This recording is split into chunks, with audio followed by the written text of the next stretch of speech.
I'm Scott Werner, and I'm going to give you a presentation today. I'd like to welcome you all first for coming, and thank you, Sandy, for coming. And at least we got enough people we can do this, and this will be good. Today I'm going to be talking about the 7 Elohim. Last week we talked about the 7 Shohans, and this week it's a little different. The Elohim are actually the leaders in the universe, and they were created by God to create the universe, and they all created our solar system, believe it or not. And so they gave us a place where we could become masters ourselves. And the Shohan actually lived here on the earth and became masters. They weren't already masters. These were already masters created by God. And so we're going to go through each one and talk a little bit about them. And what I learned while I was studying them is that each one has a counterpart, or a twin flame, you might call them. And in the case of Cassiopeia, the other half is called Minerva. Minerva, however you'd like to say that. They were also known as Apollo and Lumina. Those were their other names. And the spiritual retreat of the Elohim, Apollo, and Lumina is located in the etheric plane over Lower Saxony, Germany, which was quite interesting. All of them have sanctuaries where you can meditate and go into the etheric plane and attend meetings and be counseled by them, which is pretty cool. They are in higher dimensions, and so the sanctuaries are located in a certain area, but they're within a different dimension. And so we as human beings have the ability to access different dimensions. And we do that through astral traveling. In this case, we go to the etheric plane and access that through our meditation. Now, I learned how to meditate about, what's it been, Angela, 9 years ago. And but we did what they call transcendental meditation, which is a little different. You have a mantra, and then you keep saying your mantra until you travel into that you transcend into this space where you're in a different dimension, and you quiet your mind and you listen and learn, and it's quite fascinating. And I would go different places. And in fact, when I was down in Colombia, staying with the 3 fathers, learning about what they were doing with the children, the disposable ones, they call them, and helping them come back to being good human beings, I had this dream down there where I went to this world called Arcturus. And in Arcturus, there are Arcturians, and there were 7 silver cities suspended in the atmosphere. Quite an interesting dream that I had. And as I approached these 7 cities, Arcturus appeared to me, and Arcturus taught me. And he told me I needed to give people down in Colombia blessings. Now, I had given Father Gabriel blessing because he'd been hit with a rock in the face, several times by a kid that was possessed, because the kid couldn't even remember doing it. But he almost killed Father Gabriel, breaking 7 bones in his face, 7 teeth, and just really messed him up. And when I got there, he was 40 days out from being hit by this kid. And he was not in good shape, and he was hurting. And he kept saying, there's something that's not right here. Something's not right. And so I have intuitive knowledge, and what came to me is I needed to give him a blessing and cast out the energy that had entered into him as this kid had beat his face. And so I got the other 2 fathers. I had brought my oil that I carried with me, that's a sacred olive oil that is from the Garden of Gethsemane in Israel, next to the Temple of Solomon. It's across a little ravine, and you can see where the old temple used to be. You know, it's the Dome of the Rock now. But I had bought some oil, and I had brought that with me to Columbia, and I told fathers we need to anoint him and give him a blessing. And so we did. And in the blessing, we cast out 2 demons. Now, it was quite fascinating because Saint Germain had taught me how to, he taught me to read a book. He actually brought my mind to know I was supposed to read this book called The Lost Scrolls of King Solomon. And in that book, they teach how you would put the demons in a cylinder of light and put the seal of Solomon on, which is a seal of silver and gold with the 72 names of God. And you would seal them in that until they accepted the redemption of God or the love of God, which is quite fascinating. So when we gave him this blessing, these 2 demons came out. And I immediately had to put them away because they were trying to attack me and the other 2 fathers. So we put them in a cylinder of light and put the seal of Solomon on it and commanded that it be sealed until they accepted the redemption of God or the love of God, whichever comes first, which means that they accept that they're not going to be bad anymore. They're going to be loving beings of light. And so the reason I bring this up in this dream, Arcturus said it was the night before I was going to leave the fathers, and I was traveling to Bucaramanga, and I was going to do intuitive readings. I had lined up with all the people there, and Arcturus basically told me that I needed to bless these people in the name of the Father and the Son and the Holy Spirit, and bless them with higher consciousness, bless them with health and strength and spiritual energy. And so it was quite interesting. So the Elohim are the ones who bring us these messages, and they're very powerful messages. Let me tell you, it sticks to you. It's one of those dreams that you wake up and it doesn't go away. It sticks with you. And so it's important to listen to your dreams because they will bring you very important messages. Okay, so next, now this one's one that's really close to my heart. When I was studying about the Elohim, it fascinated me that Hercules, his sanctuary, I didn't know where it was. And it's in the etheric plane in and over Half Dome. Now, when I say Half Dome, let it go. What's Half Dome? Well, 15 years ago, I had a dream I was supposed to go to Half Dome. And this dream stuck with me, and I knew I had to go. And I was home teaching a family, and the man there, James Hignite, he invited me to go to Half Dome with him. Now, I'm not holding that right. Now, Half Dome is a mountain in Yosemite, and literally it's a dome, and it goes up 5,000 feet above the floor of Yosemite National Park. And I knew I had to get in shape because I wasn't in really good shape, and it's a hard hike.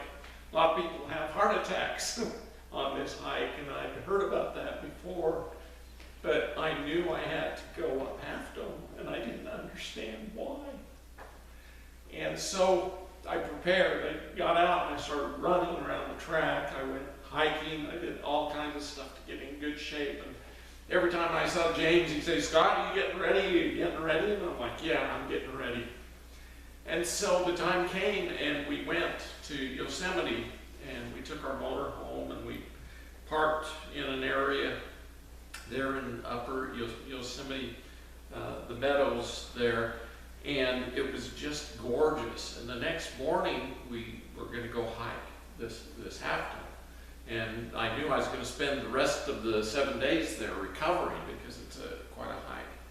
So anyway, we started hiking up the mountain, and about 2 miles up, my 2 kids were with me, and Camille wasn't in as good a shape as me, although I made her go run the track with me and everything else.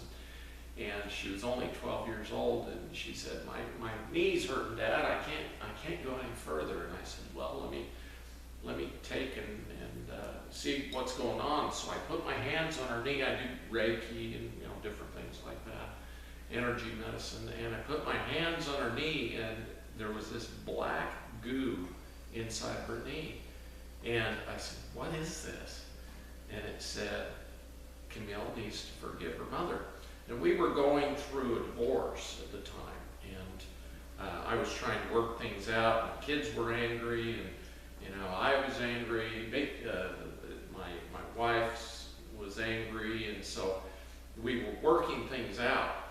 And I said to Camille, I said, you need to forgive your mother, because the left side represents the feminine, and I got strong. She needed to forgive her mother. And so she knows me real well. And she said, okay, Dad, what do I do? And I said, just say, I forgive you, Mother. And so she did. And immediately this white light went into her knee, and she didn't have any problem. She hiked up the rest of the way up Half Dome. And what was fascinating about this was as we hiked up, Stephen, about 4.5 miles up, had the same problem. He says, Dad, my knee's hurting too. I want to go back down the mountain and go play video games. And I said, Stephen, you need to be on this hike. You need to come with me. I need my kids with me. Because, I was talking to him as we were walking, and just needed him with me. And Stephen was like, Dad, I don't believe in your stuff. You're a little bit crazy to me, and I don't want to believe in what you believe in. I just don't believe it. And I said, Stephen, you need to sit down and let me heal your knee. And he said, nope, I'm heading down the mountain. And Camille piped in. She says, Stephen, my knee feels great. Just do what Dad's saying. And so he finally decided, okay, I'll do it. And so my hands were on his knee, and he said, I forgive you, Mother. And boom, white light shot in his knee, and he was actually the first one up to the top of Half Dome. So anyway, we continued the hike, and about 2 miles from the top, I started having horrible chest pain. I felt pain going down my left arm. I couldn't even move my legs.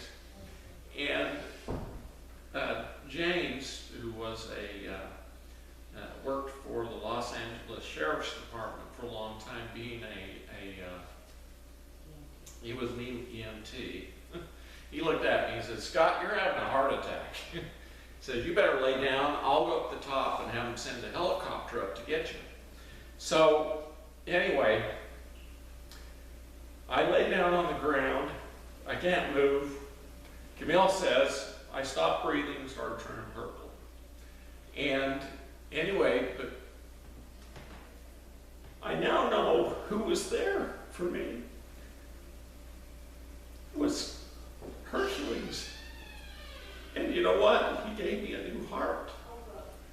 And the other interesting thing about it was when I came out of the heart attack, I not only had a heart, but I had the strength to run up that mountain.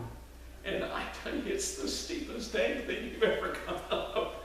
And at the top, there's these cables, and you have to literally pull yourself up with your arms.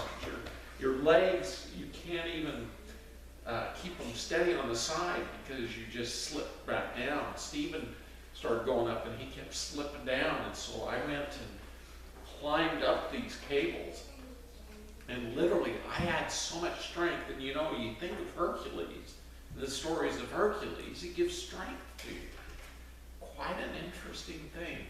So they have the etheric retreat is superimposed within the rock of Half Dome. And in this retreat, Hercules and Amazonia, who is his other half,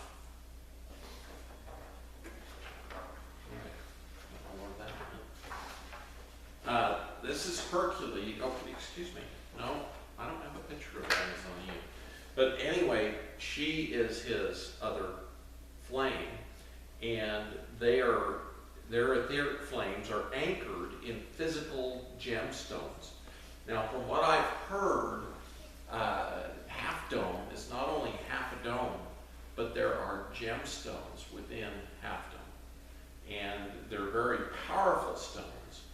And the center focus is a large blue-white diamond with the flame of Hercules and Amazonia blazing through it. And in every retreat of the Great White Brotherhood, there is a focus of a flame, and usually the flame is anchored physically in some form of a jewel. Quite an interesting thing. So the jewel of the first ray and the first ray masters is the diamond. So Hercules and Amazonia, it's the diamond. And it's a very powerful thing. And the diamond also symbolizes the crystal clarity of the soul and the precipitation of the Christ. Now, the precipitation is when the spiritual essence manifests into the physical. So when we advance, we always have something precipitate in our auric field and becomes a part of us and makes us stronger. So when I went up Half Dome, I had that happen, which was very cool. So anyway, spent a lot of time on Hercules, but I didn't know that about Hercules. And in fact, I didn't know exactly who he was. Now, this is the Elohim called Purity. Kind of an interesting name. And the woman is Astrea, and they are the twin flames of this Elohim. And each Elohim has a feminine and a male counterpart. So this is them, and I'm going to tell you a little bit about them as soon as I hang this up. So this is Purity and Astrea.